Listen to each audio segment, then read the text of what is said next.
Let's learn how you can remove the Threads badge from your Instagram profile. So welcome back to another video, everyone.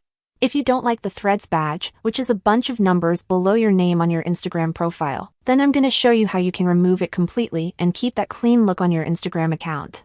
So if you've recently joined Threads and linked your Instagram account with it, you will notice a little Threads badge with some numbers.